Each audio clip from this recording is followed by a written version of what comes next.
આજના તમામ સમાચારો જોવા છે અને સૌથી પહેલા વાત કરવી છે માવઠાની। ફરી એકવાર કમર કસીને તૈયાર રહેવું પડશે અન્નદાતાએ, કારણ કે માવઠું આવવાનું છે।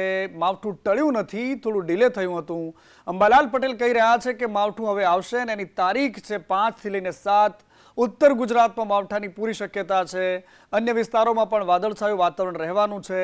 5, 6 અને 7 ફેબ્રુઆરીએ ગુજરાતમાં ઠંડીના ચમકારા વચ્ચે વાતાવરણમાં પલટો આવશે। 9 થી લઈને 12 ફેબ્રુઆરીએ કેટલાક વિસ્તારોમાં માવઠું પડશે। 23 અને 24 ફેબ્રુઆરીએ પણ કમોસમી વરસાદની આગાહી અંબાલાલ પટેલે કરી છે। ગુજરાતના ઉત્તર પૂર્વ ભાગમાં વરસાદ થવાની કમોસમી વરસાદના છાંટા પડવાની શક્યતા રહેશે। ગુજરાતના મહદ ભાગોમાં વાદળો આવવાની શક્યતા રહેશે। કઈ તારીખ હોઈ શકે છે વરસાદ? લગભગ તારીખ 5 ફેબ્રુઆરી સુધીમાં દેશના ઉત્તરી પૂર્વીય ભાગમાં જે વેસ્ટર્ન ડિસ્ટર્બન્સ સર્જાવાના છે અને સાયક્લોનિક સર્ક્યુલેશનના કારણે ગુજરાતના ઉત્તર પૂર્વ ભાગમાં ક્યાંક છાંટા થઈ શકે। બાકી ગુજરાતના મહદ ભાગમાં વાદળા આવવાની શક્યતા રહેશે અને ઠંડી પુનઃ આ વેસ્ટર્ન ડિસ્ટર્બન્સ હટતા 5, 6 અને 7માં પુનઃ ઠંડી આવવાની શક્યતા રહેશે, જેમાં ઉત્તર ગુજરાતના ભાગોમાં ન્યૂનતમ તાપમાન લગભગ 12 થી 13 ડિગ્રી સેલ્સિયસ આસપાસ જવાની શક્યતા રહેશે। અને આ તરફ કચ્છમાં જીએચસીએલની કંપનીના કર્મચારીઓનું મધદરિયેથી રેસ્ક્યુ થયું। બોટ પલટી ગઈ અને કર્મચારીઓ સંપર્ક વિહોણા બની ગયા અને ત્યારબાદ અહીંયાથી રેસ્ક્યુ કરવાની જવાબદારી બીએસએફે ઉપાડી। બીએસએફે 3 કર્મચારીઓને રેસ્ક્યુ કર્યું છે।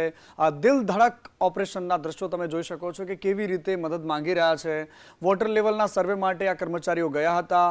હરામી નાળા એ વિસ્તાર કે જેના પર પાકિસ્તાનના પણ ડોળા હોય છે, જે દલદલ કે જેમાં પગ મૂકતા જ પગ ફસાઈ જાય એ દરિયાનો એ ખારા પટ્ટાનો વિસ્તાર કે જે હરામી નાળા તરીકે ઓળખાય છે અને એ જ વિસ્તારમાં બોટ પલટી અને ત્યારબાદ બીએસએફના જવાનો એમને હેમખેમ આ 3 કર્મચારીઓને બચાવી લીધા છે। ड्रोन का उपयोग किया और ड्रोन की मदद से उनको वो लोकेट करने में सफल रहे। जब ड्रोन से उनकी कंडीशन देखी गई तो पता चला कि लो टाइड की वजह से एक तो वो जो ड्रेजिंग मशीन थी वो उल्टी थी और उस ड्रेजिंग मशीन के जो आखिरी जो स्ट्रेच थे उस पे वो लोग खड़े हुए, उन्होंने हाथ से वेव किया तो हम लोग ये संतुष्ट हो गए कि वो सेफ हैं। बीएसएफ ने बहादुरी का परिचय देते हुए और जैसे थोड़ा सा भी टाइड बढ़ा तो टाइड का पानी का उपयोग करते हुए वो धीरे धीरे उस एरिया में एंटर हुए और एंटर होने के पश्चात बीएसएफ के जवानों ने उन तीनों को रेस्क्यू किया, अपनी बोट में लिया।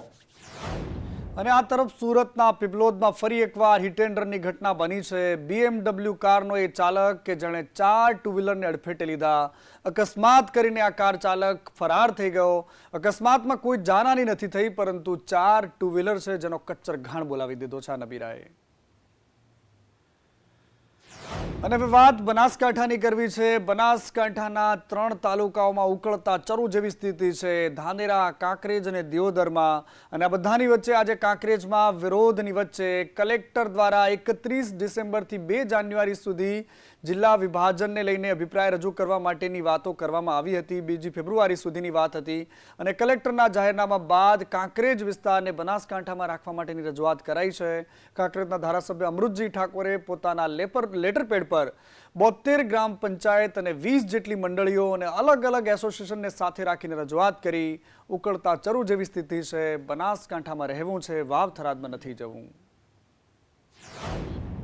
મંડળીઓના પણ લેટરો છે, તાલુકાની અંદર ગ્રામ પંચાયતોના જ અમે લેટર એટલા માટે લીધા છે કે ત્યાંની લોકલ ગામની અંદર બેસી અને સભા કરીને નક્કી કરે અને એ જ રીતે તમામ પંચાયતના સરપંચોએ ગામમાં બેસી સભા કરીને નક્કી કર્યું છે કે ભાઈ અમારે કાંકરેજ તાલુકાને બનાસકાંઠા જિલ્લામાં યથાવત રાખવામાં આવે એવી 72 પંચાયતોના લેટર પેડ સાથે અમે માન્ય પ્રાંત અધિકારીશ્રીને ફાઇલ સુપ્રત કરી છે।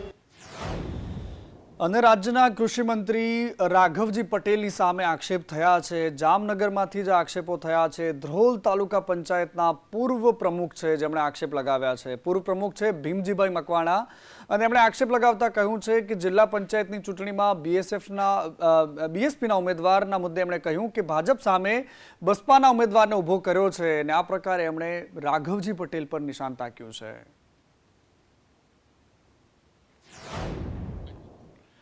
આ તરફ મોરબીમાં ભાજપ આગેવાનોની સંસ્થામાં તોડફોડ થઈ છે. સેવા એ જ સંપત્તિ નામની આ સંસ્થા કે જ્યાં તોડફોડ કરવામાં આવી, ઓફિસમાં ઘૂસીને તોડફોડ કરતા એ શખ્સો જોઈ શકાય છે, સીસીટીવી કેમેરામાં કેદ થયા છે.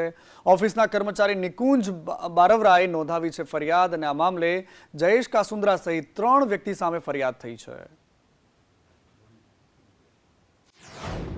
અને આ તરફ ચૂંટણી આવી ગઈ છે, નારાજગી અને રીસામણાની સિઝન પણ લઈને આવી છે. જૂનાગઢમાં ભાજપ સામે ટિકિટને લઈને નારાજગીનો સૂર ઉઠ્યો છે.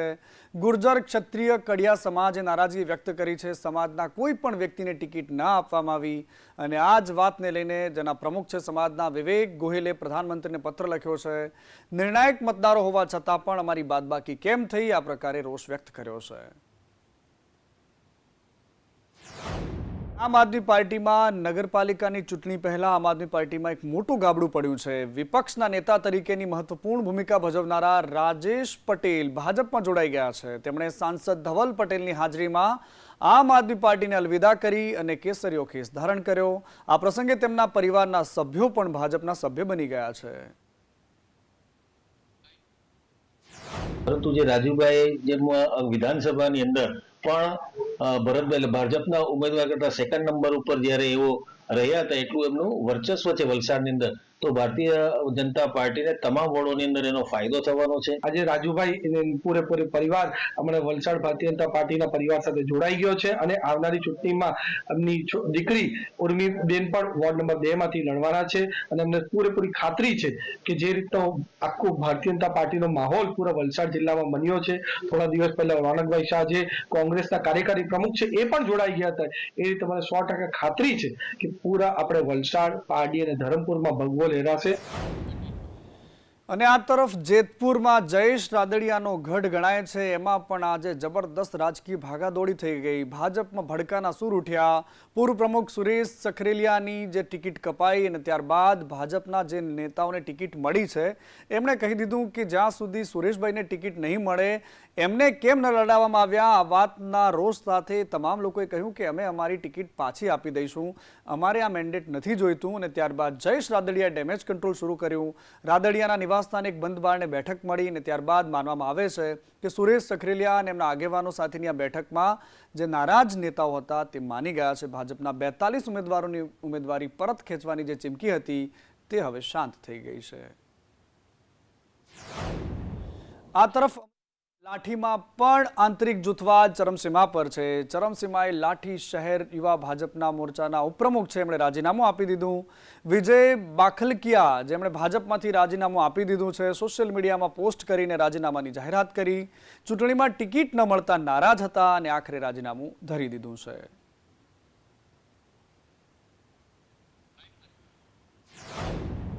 અને આ તરફ નવસારીમાં જાહેર મંચ પરથી સાંસદ અને કેન્દ્રીય મંત્રી CR પાટીલે કટાક્ષ કર્યો. ધારાસભ્ય RC પટેલ પર કટાક્ષ કરતા કહ્યું કે રોડની કામગીરી ચાલી રહી છે, વાઘને તો કોણ કહેશે કે તમારું મોઢું ગંધાય છે.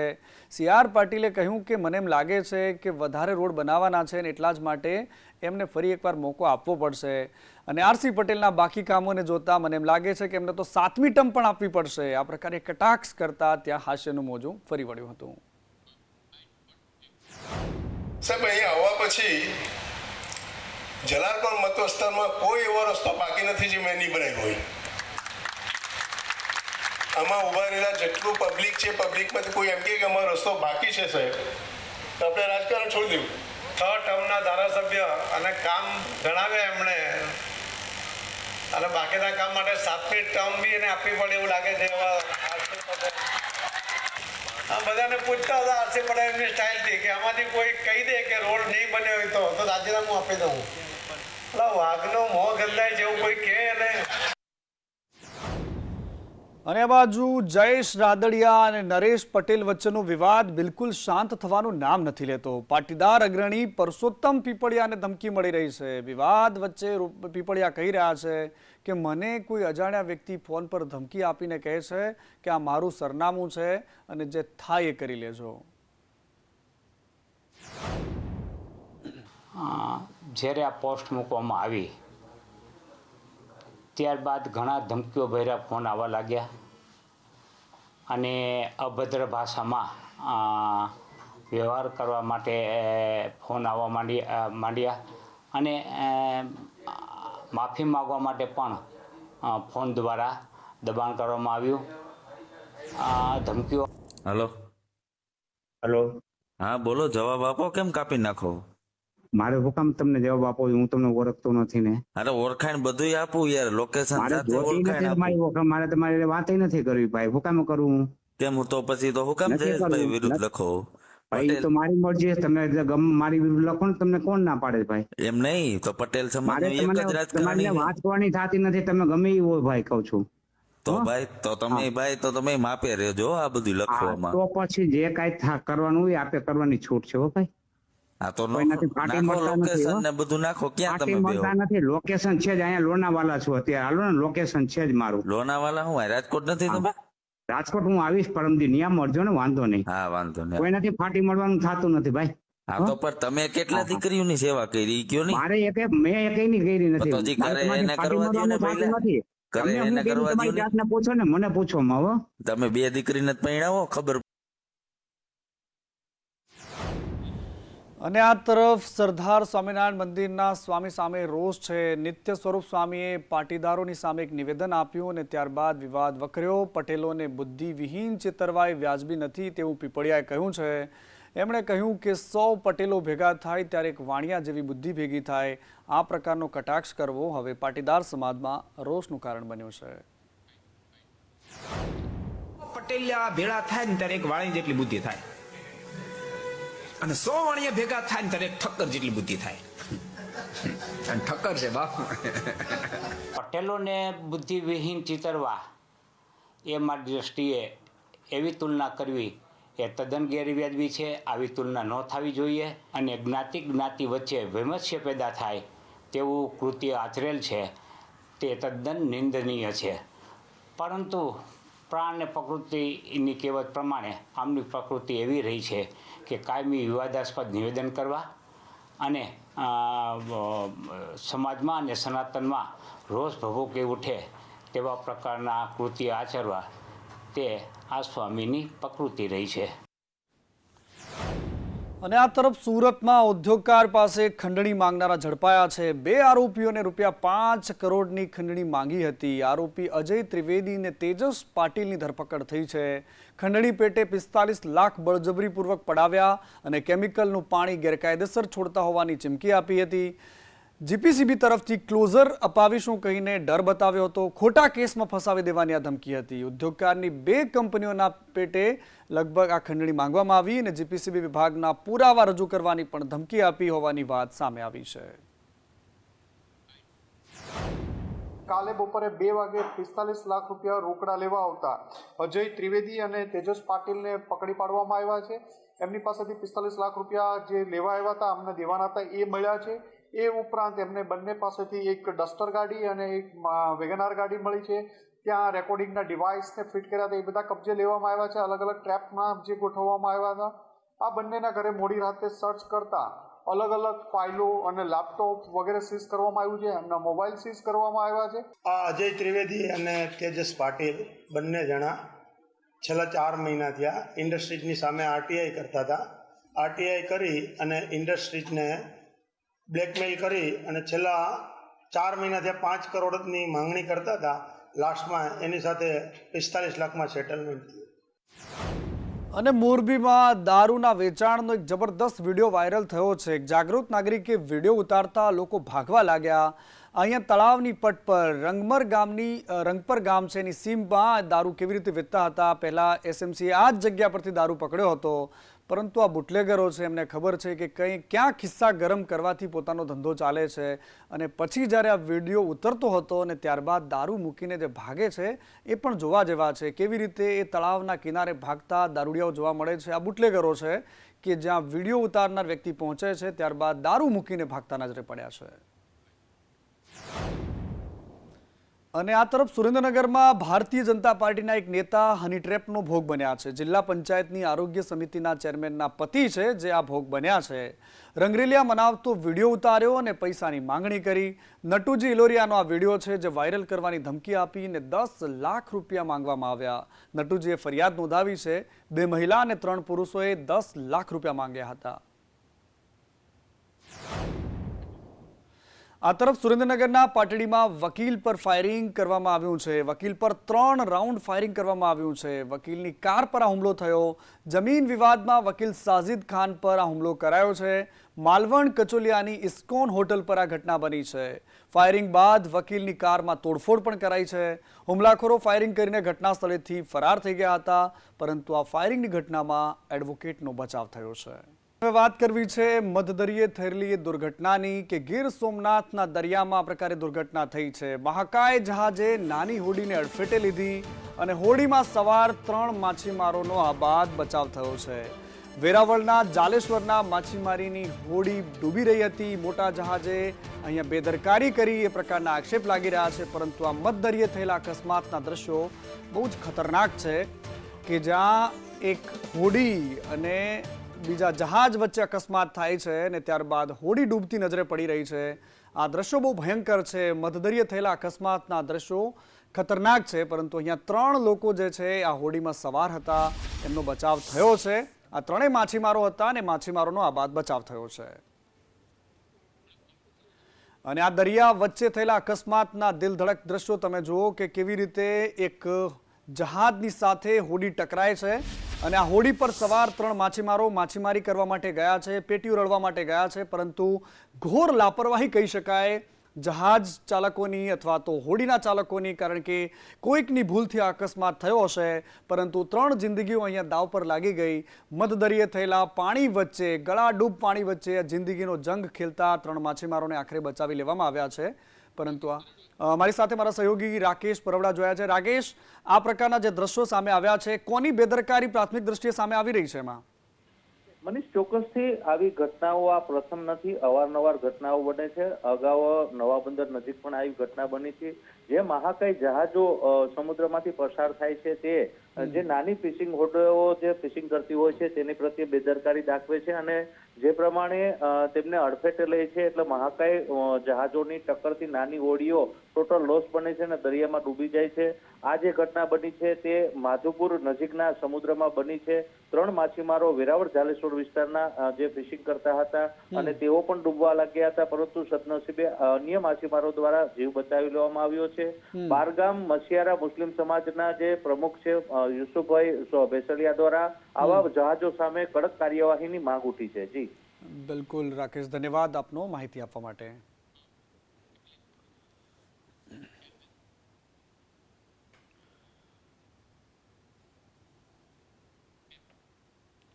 અને આ તરફ ગેરકાયદેસર રેત ખનન કરનારાએ આપઘાતની ધમકી આપી છે. રેડ પાડવા ગયેલી ટીમને ધમકી આપી દેવામાં આવી. ધમકી હુમલાની નહીં, પરંતુ આપઘાત કરી દઈશ એવી ધમકી આપવામાં આવે છે. 3 ટ્રક અને 5 નાવ દ્વારા આ રેત ખનન કરાતું હતું. નિઝર પ્રાંતની ટીમે 3 ટ્રક અને 2 નાવ કબજે કરી છે. વધુ 3 નાવ કબજે કરવા ગયેલી ટીમને નાવના માલિકે ધમકી આપી દીધી. માલિક ગોવિંદ ઠાકરે કહ્યું કે હું મરી જઈશ જો આ પ્રકારે તમે અહીંથી નાવ લઈને ગયા છો. તાપીના નિઝરના સુલવાડા ગામની આ ઘટના છે. અને આ તરફ દેવભૂમિ દ્વારકાના સલાયા નગરપાલિકાની ઘોર બેદરકારીનો આ જીવતો જાગતો દાખલો તમે જોઈ શકો છો. કેવી રીતે ગંદા પાણી ભરેલું આ ટેન્કર જાહેર રસ્તા પર ઠલવાઈ રહ્યું છે.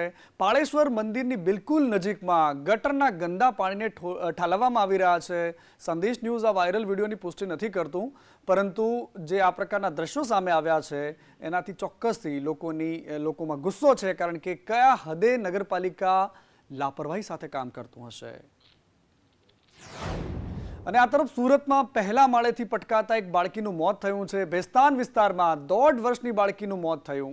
શ્રમિક પરિવારની 1.5 વર્ષની બાળકીનું મોત થતા પરિવારમાં ચિંતા છે, શોકમગ્ન છે પરિવાર. ભેસ્તાન પોલીસે તપાસ હાથ ધરી છે. वो काम करने गए थे तो सर उधर इधर काम करने गए थे, कौन सा एरिया है वो एरिया बेस्तान संगम के पास। क्या घटना बनी थी? उधर वो काम कर रहा था तो गिर गई वो लड़की। हम कौन सी लड़की आपकी? मेरी बहन, कितने साल की थी और नाम क्या था? उसका 1-2 क्या काम करती?